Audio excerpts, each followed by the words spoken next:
Pourquoi il est impossible d'avoir une discussion saine avec un PN? Tu as sûrement déjà essayé de parler calmement, d'expliquer, de faire entendre ton point de vue.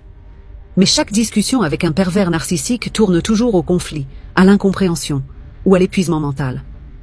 Pourquoi il ne m'écoute jamais vraiment? Pourquoi j'ai l'impression de toujours sortir perdant de chaque échange? Pourquoi, à la fin, c'est toujours moi qui me justifie et qui culpabilise? Spoiler. Parce que tu ne parles pas à une personne qui veut comprendre. Un PN ne cherche pas le dialogue, il cherche à dominer. Voici pourquoi il est impossible d'avoir une discussion saine avec un PN.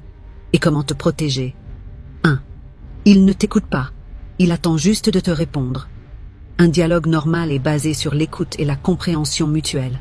Avec un PN, chaque mot que tu dis est une opportunité pour lui de te manipuler. Il ne cherche pas à comprendre ton ressenti, mais à voir comment il peut retourner la situation en sa faveur. Résultat?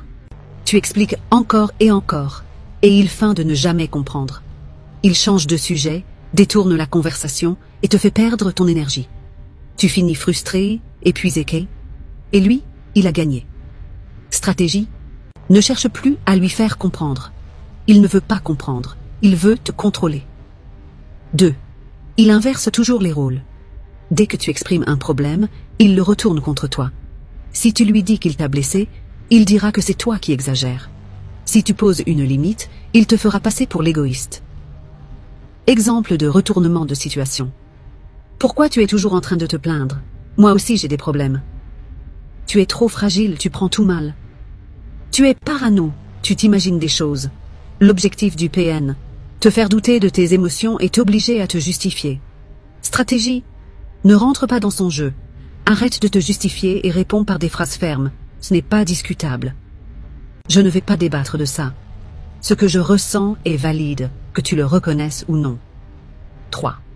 Il cherche à t'épuiser mentalement, chaque discussion devient un débat sans fin. Il coupe la conversation, disparaît, et revient comme si de rien n'était. Il utilise des sous-entendus ou des phrases floues pour te forcer à interpréter. Pourquoi? Parce qu'il sait que plus tu es fatigué, plus tu es manipulable. Si tu es épuisé, tu n'as plus la force de te défendre. Il veut te pousser à abandonner, à céder, à faire ce qu'il veut.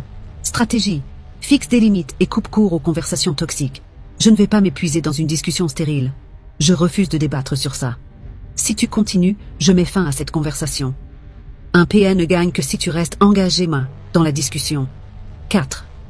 Il utilise le silent treatment, le traitement du silence. Tu lui parles, il ne répond pas. Tu demandes des explications, il t'ignore. Puis il revient comme si de rien n'était, sans jamais parler du problème. Pourquoi il fait ça? Pour te punir. Pour créer un manque et te rendre dépendant de son approbation. Pour te faire croire que c'est toi qui dois revenir vers lui. Stratégie. Ne cherche plus à réparer une discussion unilatérale. Si tu veux parler, c'est avec respect et maturité. Sinon, je ne participe pas. Je ne vais pas courir après une personne qui me traite comme si je n'existais pas. Ne rentre plus dans son cycle de punition. Le seul moyen de gagner, c'est de ne plus jouer. Ne cherche plus à expliquer ou à convaincre. Ne te laisse plus piéger par ces retournements de situation. Ne perds plus ton énergie dans une bataille que tu ne gagneras jamais. Un PN ne veut pas discuter, il veut te dominer. Tu as déjà essayé d'avoir une discussion saine avec un PN? Quelle a été sa pire manipulation? Raconte-moi en commentaire.